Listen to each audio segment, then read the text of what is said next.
Peter Schweizer, so much going on. This has been an extraordinary trip, don't you think? Yeah, absolutely. I mean, there are vectors moving in all sorts of directions that implicate a lot of things, and I think it indicates that Trump is a guy who is transactional. He's a businessman, which I think is very, very good. But we also have to be cautious when you're dealing with foreign actors like China. Their interest is not always in just securing a deal that's good for both sides. Also, people look at what's happening in Syria, and this guy was former al-Nusra, former al-Qaeda, runs Syria, but it's been presented to him that it would be in our interest to make sure Iran stays out and that Russia gets out and that China doesn't get in, because China does not care who you are if they could do business with you. So this was a tactical move. Yeah, no, exactly right. And look, I think the role here of the Saudis is crucially important. We know that Donald Trump has a good working relationship with the Saudis. This is a Saudi government that really, under MBS's leadership, has moved more to the pro-Western orbit, certainly less hostile to Israel. And so I think if they are whispering in Trump's ear, look, we have relationships with the Syrian leadership, we think that we can get them to move in a less anti-Western posture. Let's try to work that. So I think Trump is really leaning on the Saudis here, and we'll have to see if their assessment is accurate. But I think every once in a while in these kinds of situations, especially when a new actor emerges, you have to give them an opportunity. The Iranians are different, Brian, as you and I know. That same regime has been in power since 1979, same kind of leadership.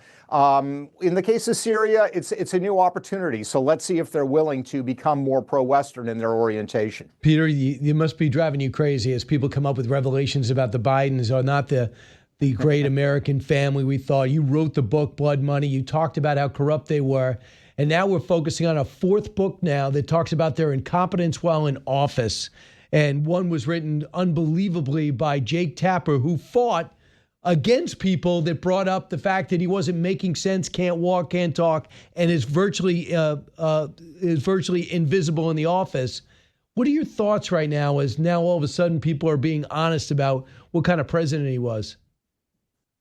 Yeah, no, I think it's particularly outrageous when you have people like Jake Tapper doing this, because you're right. I mean, there's this thing, Jake, called the internet, where we can actually go and look at previous interviews you did on this topic. And in the spring of 2024, he was pushing back on arguments that, that Joe Biden was not mentally there. I would also say, though, the other part of the story that they're neglecting is there were a lot of reports in early 2024 that one of the reasons Joe Biden was running for re-election was nobody in the White House had confidence in Kamala Harris. And that's proven to be true as well. So the revisionism is astounding as it relates to Joe Biden. But let's also remember why the Biden team felt the need to run for re-election in 2024. And that's because they had no confidence whatsoever in Kamala Harris. And that proved to be pretty accurate as well. You know what? The thing is, the whole Russia investigation, the years that they were convinced, they tried to convince America that Donald Trump got elected because Russia put him there and he was a Russian stooge. Total fallacy, waste of multi-million dollars, and his own sons and were being scrutinized. His business was destroyed. His son-in-law was almost put in jail for actually doing nothing wrong. His national security advisor was fired for something. In retrospect, he did nothing wrong. So having said all that, the president's making sure that doesn't happen to him this time. But one person behind it was Joe Biden. You know, he was there every step of the way about this corruption that even put him back into office. And when he gets back into office, he spends a lot of his time, subtly, I think it's going to be revealed, making sure that Donald Trump has a lot of legal problems. When you look at the Joe Biden that they described today behind the scenes, they have 200 sources. You know what that's like. All unnamed. That talks about various times in which Joe Biden has failed to recognize his own staff. Yeah, no, I mean, it's astounding, but honestly, it's not that astounding, Brian. I mean, you've done a lot of reporting on this. Other people observed the same thing in the spring, where he sort of wandered around endlessly. So, I mean, this sort of shocking revelation is really not that shocking unless you're in the bubble that is in the D.C. media. And I think that this administration, the Biden administration, is really going to become kind of a test case for a lot of things. You mentioned one of them, which was the lawfare, this aggressive desire to go after your political opponents, especially a guy, Donald Trump, who was presumably going to be running against you again in 2024. Let's remember, even the New York Times reported in early 2021 that Joe Biden was frustrated with his own attorney general that he was not aggressively enough pursuing legal action against Donald Trump. That is really, as far as I'm concerned, unprecedented in American history. So you have that layer of it. Then you have the layer of it where Joe Biden's not there, that really it's his staff running things. Certainly haven't had that since Woodrow Wilson had a stroke in office and his wife, Edith, was really running the affairs of the country. So this was a train wreck of his administration, not just in terms of policy, but in terms of actual conduct towards his political rivals and to lying to the American people. So it needs to be scrutinized, and the Democrats need to do a lot of soul searching, Brian. You and I have seen a lot of so-called Trump derangement syndrome, people kind of hysterically doing things on the street. This is Trump derangement syndrome on both of those areas in the halls of the Oval Office itself. And I think Democrats need to do a serious reevaluation of the calculus that they're even making. His best security was Kamala Harris because she was so incompetent. Remember, about 6 months before Joe Biden's debate against Trump, and where he all fell apart, they were asking people like Jamie Raskin, do you think that Kamala Harris should be on the ticket? I don't know. It's not my choice. Asking Nancy Pelosi, well, it's up to Joe. Really? Do you really think that people, a Republican, would have trouble saying J.D. Vance should run with Trump or Al Gore should run with Bill Clinton? They were telling you, get her off the ticket so we could have a future. But what about this? Mark, I thought about you last week because Mark Halperin came out and did some reporting. And he said part of the reason why Joe Biden's coming back to do The View, the BBC, and get a memoir going, because the money has dried up. Biden Inc. has no more ink, and he has nothing to do, and he can't earn money. Nobody wants his speeches. Nobody wants his appearances. Nobody wants him on the campaign trail. And there's a lot of grandchildren and children who are on the Joe Biden dole. How true do you think that is? No, I think it's dead on. I mean, look, Joe Biden has been selling access to Joe Biden pretty much his entire electoral career. Let's remember, before he was vice president to Barack Obama, Hunter Biden was what? He was a lobbyist for people in Delaware. People in Delaware were hiring Hunter Biden. It's a very small state. They were hiring Hunter Biden so they could actually access his dad, who happened to be the senator for their state. So this has been the mode of operation even before the Ukraine and the China deals.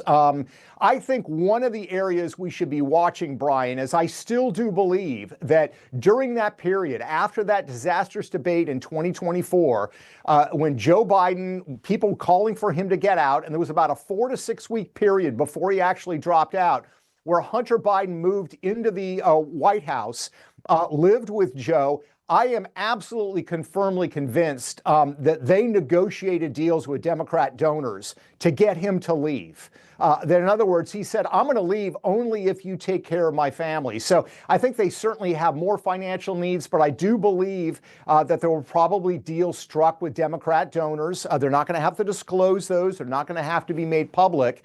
And then, of course, the latest issue out there is there are supposedly negotiations going on with Jill Biden's memoir. And Jill Biden, of course, wants to write a kind of fluffy memoir that nobody's going to buy. Publishers want her to publish parts of her diary, particularly those areas that talk about the decline of her husband. And the question's going to become whether that money is so attractive that she's essentially going to throw her husband under the bus to get the big payday from publishers. I mean, look, she kept throwing him out there. He couldn't walk. He couldn't talk. He couldn't enter a stage. What family member would ever do that? They cared about their spouse or their kid or their uncle or their in-law. Nobody would do that unless you were so consumed by power that you couldn't help yourself, which seems to be the case. Or you just don't care about that person in particular and you love being first lady while you make all the calls almost as if you're president. I want some of these cabinet members to stand up and talk about how Joe Biden did nothing at his 8 cabinet meetings over 4 years and how many times they took calls from Jill Biden. I'm sure that'll happen. But I got to ask you, do you know that he confused Becerra and Mayorkas? Do you know that he couldn't recognize Jake Sullivan? Do you know that at George Clooney's fundraiser that he threw for him, he didn't recognize the most recognizable actor in America when introduced to him? I mean, this is unbelievable. What are other countries thinking about us that they were able to pull this off? Well, and let's remember, you're right, Brian, during the same time he couldn't recognize George Clooney or he couldn't recognize his longtime aide, Jake Sullivan, he was on the phone talking to foreign leaders. I mean, he was talking to Putin. He was talking to Xi. He was talking to Zelensky. And God forbid if the transcripts of those are released, what did he say or what didn't he say? I think there certainly was a lot of confusion by this administration on policy towards China, towards Russia and Ukraine. Part of that was probably the traditional factions you have in any administration. But I would not be surprised if it was muddled and it was confused because Joe Biden was on the phone saying things to these leaders or saying things to diplomats visiting him in the White House that made no sense or were completely inconsistent with what stated policy was. You just wonder when people are going to be honest with you if you catch them lying and they don't admit it. So Chuck Schumer was confronted on CNN, cut 36. You were in there, you saw him up close and personal. Did you really not have any idea that he was not fit to serve a second term? Casey, we're looking forward. We have the largest Medicaid cut in front of us. We have the whole federal government You're facing all of risk. this because you lost a presidential election. And is that not Joe Biden's responsibility for deciding to run again? We're looking forward. That's it? That's it. It's not okay. Evidently in the book they say Chuck Schumer had a plan B. That means you lied to the American people. You were willing to lie again. If he was leading in the polls, he would have stayed there as a zombie, and he would have been perfectly happy to do it. So now you want us to believe you that Medicaid's being cut, big lies, that Donald Trump is a brutal dictator or a Nazi. Now you're going to say all those things and you expect to have any credibility at all? Yeah, I mean, this is the problem that the Democrats face, which is a credibility issue. And we know in general, politicians in Washington, D.C. are not that popular in the country. Just look at the polls. I think the congressional approval rating is like 18%. But the Democrats have made it worse because not only do you have the people in the middle and certainly the people that are part of the Trump coalition not trusting them, even now their own base. I mean, part of the reason you're seeing, frankly, this cannibalism of AOC and Bernie Sanders, attacking the oligarchy, but also attacking other Democrats, the same reason you see David Hogg, this sort of young kid who became vice chairman of the Democratic Party, saying, I'm going to primary other Democrats. Why do you see that cannibalism? Because a lot of the base of the Democratic Party does not trust this leadership. And part of this, let's remember, is generational, Brian. I mean, yes, Joe Biden, 80 years old, but guys, in the Senate and the House that are the leadership, they're not far behind him. And a lot of these young bucks in the Democratic Party don't like them, not just because of their age and because of their policies, but also because they don't trust them because they've been lied to too many times. They just should, and Peter, they should just had normal primaries and let the best person win. Barack Obama and Hillary Clinton was an honest election. The other person shocked Hillary Clinton. But since that time, they made sure Hillary Clinton won. They made sure Joe Biden won. They made sure nobody ran against Joe Biden. Just let the votes happen. David Hogg wins a vote, and they're saying he's too white. He's not DEI enough. So they're going to toss him out again. It's crazy. Peter, thanks so much. I can't wait for your next book. Hi, everyone. I'm Brian Kilmeade. I want you to do me a favor. I want you to click to subscribe to the Fox News YouTube page. This is the only way that I know for sure that you're not going to miss any great commentary, any great news bites, any great interviews coming your way on Fox. You can get it all here on YouTube. So subscribe right now.